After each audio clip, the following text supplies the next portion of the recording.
Hi,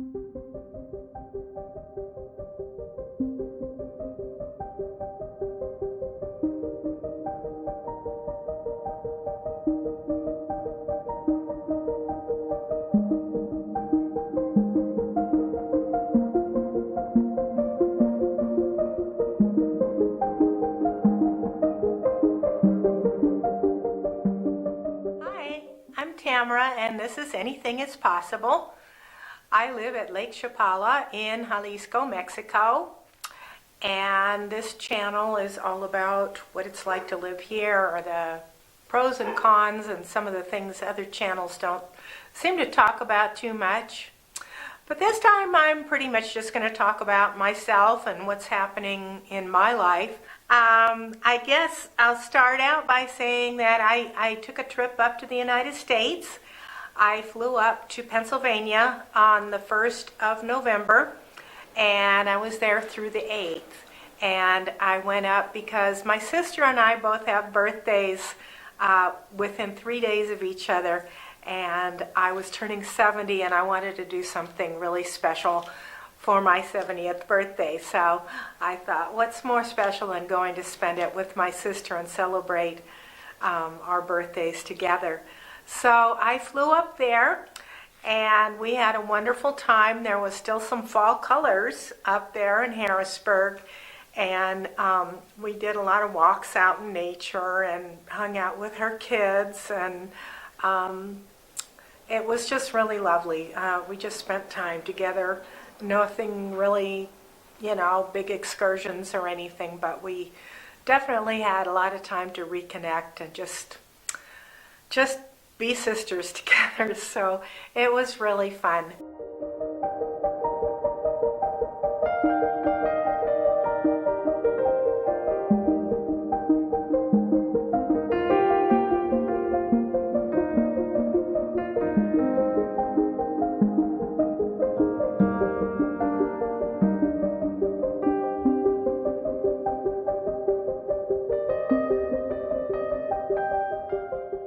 Flying back, I want to say a little word of caution. I don't know why I forgot, but when you come back into the airport, if you're flying into Guadalajara, you have to fill out a form for customs, even if you didn't bring anything back or have anything to declare financially.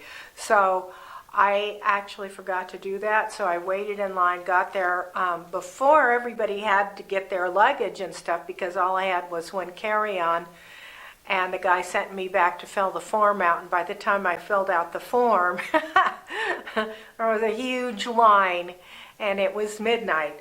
So I was really exhausted. I'd flown for about 10 hours. I did 2 hops. And on the way back, it was through Chicago O'Hare and then Dallas Fort Worth, which are large airports, and there's always just a lot of walking involved. So I was pretty tired, but anyway, so I forgot to fill the form out. I had to go back, fill out the form, wait in this long line, and then I had to wait in line for a taxi, and there was a long line for the taxis as well. So I got home finally about 2 a.m., left at 9:30 in the morning. Just a word of caution, if you're flying in, make absolutely sure that even if you don't have anything to declare, you get that form. And then another thing happened, that they had a free skin cancer screening here at a dermatologist. It's actually a really great idea on their part, because I'm sure they got a lot of people, new clients from that. But you just show up, and really thorough doctor went over my whole body. Yes, I do have some spots on my face that are precancerous, and those are being treated right now. There's one spot under my eye and one by my lip here that are precancer. And so I'm putting this cream on that kind of chews up the bad cells. And then she found, I never would have seen it, but there's this little tiny black mole on my back, about the size of a pinhead, very small, right in the middle of my back. And, I couldn't see it. My skin, I don't tend to get black moles. So apparently this just leapt out at her, that it was abnormal for my skin. to have that. So I went back last week and had that removed. Just to give you an idea of what it costs for medical things here, the biopsy was 1,250 pesos, and the removal itself was 900 pesos. So the total was 2,150 pesos. So, that's roughly, I don't know, maybe $125 cash out of my pocket for that whole procedure and the biopsy. I think that is really incredibly inexpensive. Anyway, I expect everything will be fine, and my face is being treated, and it's good to get on top of that, and I imagine I'll just, continue going back to see her every now and then. I was very impressed with how thorough she was, and, she explained everything through the procedure, did painkillers, just the clinic is just very professional and clean and modern. So the medical care here is really, I'm very impressed. Also, another thing is was a shelter being closed here. It's in its last days. They're coming to take out the kennels tomorrow, but this woman that's been running a shelter for, I think about 15 years, lost her lease on the place, and she was unable to find any place else that she could afford and that met her needs. So she decided to move back to Washington State and close down the kennel. So she had about 70 dogs, and all of those of us that's involved in rescue here, we were just throwing ourselves into this. Lots of Facebook campaign to try and find homes for the dogs, fundraising, trying to find fosters. And so, since I have my dog, Angel, who is a distemper survivor, there was another dog at this shelter that was a distemper survivor. Somewhat more severe because this dog that I am fostering now actually has occasional seizures and is on some fairly heavy-duty anti-seizure medication, whereas with my dog Angel, it can be controlled with CBD oil.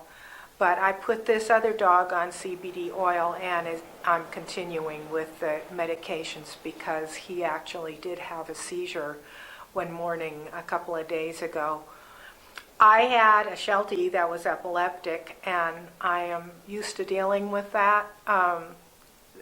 Nothing can really be done. They just go through this period where they're unconscious. The lights were on, but nobody was home, So I just got the other dogs out of the room. It was 5:30 in the morning, and my little Wookiee, my little terrier, he was going crazy. Held him. His name is Mystico. And I just held Mystico, and all of a sudden he just woke up. It was like, oh, where am I? And he sat up, and, within a couple of hours, he was tearing around the backyard with my dog Angel, playing like they'd never played before. So I don't know whether he felt better after that, maybe kind of a reset or something. I have no idea. But, I feel like I'm the right person, both having experience with the dog with distemper and also having had a dog that had epilepsy. I feel like, this dog's in the right place now. Plus, he really hit it off with my dog Angel. So I don't know. I haven't decided if I'm going to adopt him. I really don't want 3 dogs and 2 cats. It makes travel much more difficult. But for now, he's safe with me. May adopt him, but also I'm going to be trying to find somebody that might be willing to take him in here. It's got to be the right home, somebody that can take care of medical situation like that. It's not life-threatening, and these distemper survivors are expected to have a full life. And I just agreed today to take care of the Lake Chapala Society cats. There's always been quite a lot of cats hanging out at Lake Chapala Society. And they are apparently lost someone who was one of the caregivers.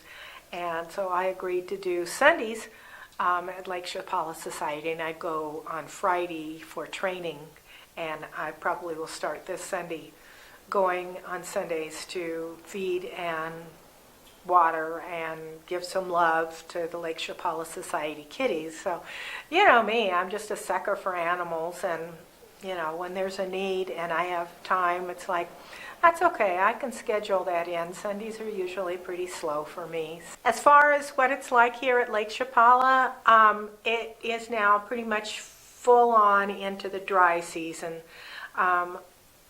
It's not my favorite time of year, at least, you know, through the end of the year, things tend to stay somewhat green, and it isn't too horribly dusty. And so it's actually, it cools off. Today is overcast, and they're predicting a possibility of rain, but I imagine this may be the last rain, although, as I'm sure you know where you live, ever, wherever it is, weather is not normal this year at all in the United States or down here in Mexico. We're getting some pretty unusual weather, so although things are mild, yeah, who knows? I'm not going to say this is the last rain. Typically, you know, this would be the last rain until June. And the driest, hottest time of year is always April, May, and June up until whenever it starts raining.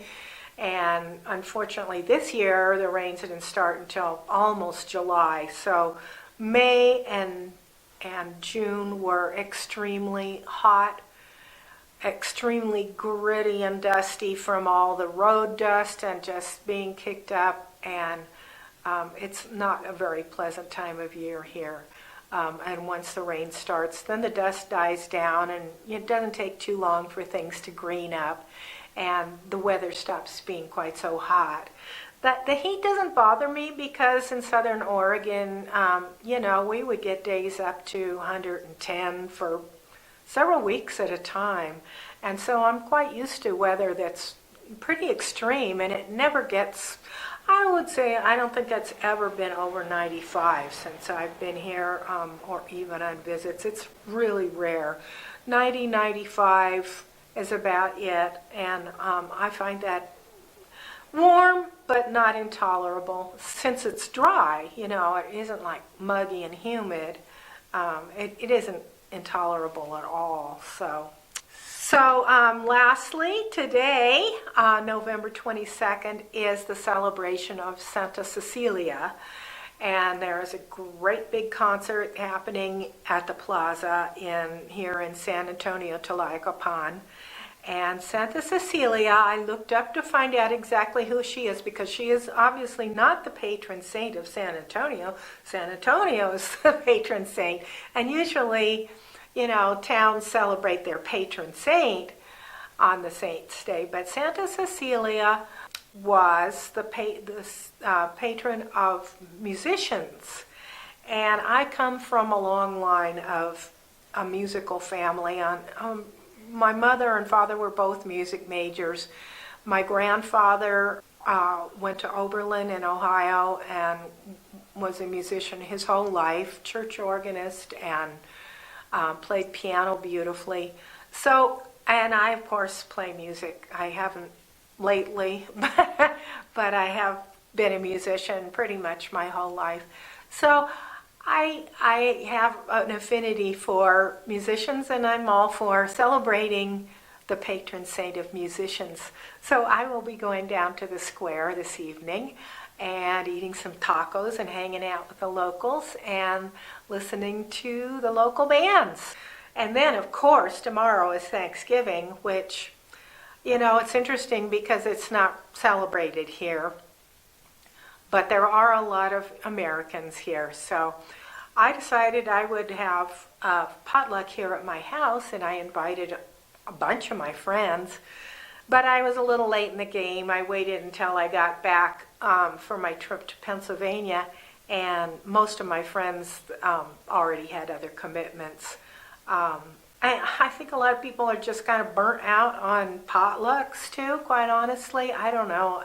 To me, I am not going to cook the whole thing, and I can't afford to cater it. So potluck, I thought everybody would kind of get into making their favorite Thanksgiving dish and bringing it. But anyway, turns out that, I had kind of a nice, small, friendly group of people that said, yeah, they'd like to come over. So that was the plan up until I found out that one couple could not make it because all of a sudden his exam for language proficiency to get into universities in the United States was scheduled for Thanksgiving Day. And so the two of them, they have to stay at home, partly because she apparently is a good technical person, and if anything were to go wrong during his test, he would be sunk. So she feels she needs to be there as tech support. So then it was down to 3 people, plus a couple of people that might drift in later because it actually is a work day for them. And they said 1 o'clock would be the soonest they could make it. So I was going to have lunch at noon. So I just decided, you know what, we're going to go out. So 3 of us are going to go out and everybody else is busy doing other stuff, and that's just fine. It's the way it is, you move to another country and people have their own little groups that they hang out with, and either people aren't celebrating or, they're off somewhere else, or they're getting together with other friends, or, there's all kinds of reasons. But anyway, I just thought, oh, well, that's okay. We're going to go out and have a good dinner someplace. It's not a Thanksgiving turkey feast. Oh, and that's another thing. I thought, Ben, roast a big turkey. I love having leftover turkey. Well, it was just amazing because turkeys here are really expensive. I mean, when I was in Pennsylvania, a lot of times you buy a certain amount of groceries and you get a free turkey. Not here. $80 to $100 to buy a turkey here. Not going to happen. Doesn't matter that much to me. I'll eat chicken. So I wish you, wherever you are, a wonderful, wonderful Thanksgiving. Give gratitude for whatever you have. There's always something, even if you're having a real tough time and life is not good right now. You know what? There's always people that have it worse. And I think it's important for us to look around and be grateful for whatever little things. Even if you're living in a tent, be glad you've got that tent. And just, if you've got something you can help somebody else out with, do that. I am grateful every day that I went to the effort of moving down here. It's like every day. There's something about this place that's just kind of magical for me, and it works. And I am so, so grateful that I'm here and that I don't have to go through that again, because it was a major effort to pack everything up and get moved, and the whole process of getting my temporary residency and everything. It was an ordeal, but I did it, and it is lovely here. I am absolutely 100% grateful for my life here. Thanks for watching, and I'll see you next time. Bye.